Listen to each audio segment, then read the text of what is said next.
Hello, everybody! Welcome back to Easy Learn, and today's topic is trigonometric functions, and we're going to be doing some practice today. If you haven't watched my trigonometric functions explanation video yet, pause right here, check the link in the description below, understand the concept first, and then come back for solving. Today's question is a surveyor wants to know the height of a skyscraper. He places his inclinometer on a tripod 1 meters from the ground. At a distance of 50 meters from the skyscraper, he records an angle of elevation of 82 degrees. What is the height of the skyscraper? And give your answer to one decimal place. Now, this is my skyscraper, and as you can see, one of the lengths given here is 50 meters. There is a 1 meter because it says that it is from 1 meters to the ground. So there is a specific height, and then we have this specific triangle, or yeah. So this is my skyscraper, and they're saying find the height, which means I have to find this complete height. Now, before we move on to finding the complete height, we can see that there is a 90-degree triangle that we have right here. It's making an 82 degree of elevation right here, and this entire height. Now I don't have to worry about this part, this height. You can just see that this is 1 meters, so this 1 meters will be used in the end. Before that, you can see that it's making a right angle triangle. So let me just grab out my right angle triangle out of this, and you can see that the angle over there is 82. That's my 90 degree. This height is missing, so I'm just going to write x. And if this length right here, the base, if it's 50, that means this part is also 50. So I can just take this as 50 meters. So I have two things mentioned to me, one of the lengths, one of the angles, just one of them is missing. So what do I do now? How do I solve this? Again, keeping in mind that I'm doing trigonometric functions, and trigonometric functions means I'm doing sine, cos, tan.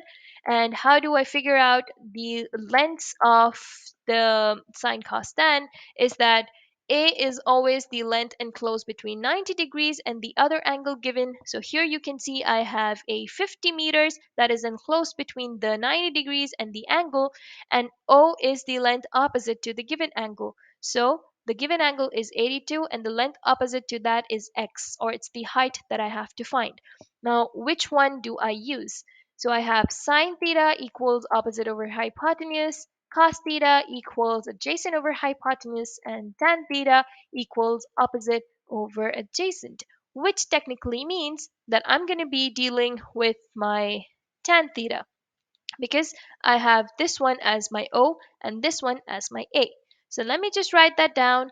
Tan theta equals opposite over adjacent. In place of my theta, I have 82 equals, in place of my opposite, I have x. In place of my adjacent, I have 50. Now when this 50 goes to the other side, because it's in division with the x, when it goes to the other side, its identity changes, it becomes multiplication, and now we have 10 50 times, oops, sorry. So we have 1082 times 50, and now we can see in our scientific calculator, make sure that your calculator is set on degrees. You select 10, and 1082 times 50 gives me 355.768, and so on. And because it says that you have to give your answer to one decimal place, so I can just write 355.768. It rounds off to zero point 0.8 meters. Now, another interesting thing is that you can see that this height here, only till here, it is 355.8. But you have to find the height of the entire thing, which means the entire skyscraper. So there is a 1 meter that is the height it is placed on from the ground. So that means I have to add. 355.8 plus 1. That gives me my total height, that is 356.8 meters. So my answer is 356.8. I hope you understood the question. If you have any confusions, any queries, make sure to drop them down in the comment section below. And thank you so much for watching Easy Learn. Do not forget to like, share, and subscribe. Hope to see you in the next video. Until then, take care of yourselves. Thank you so much.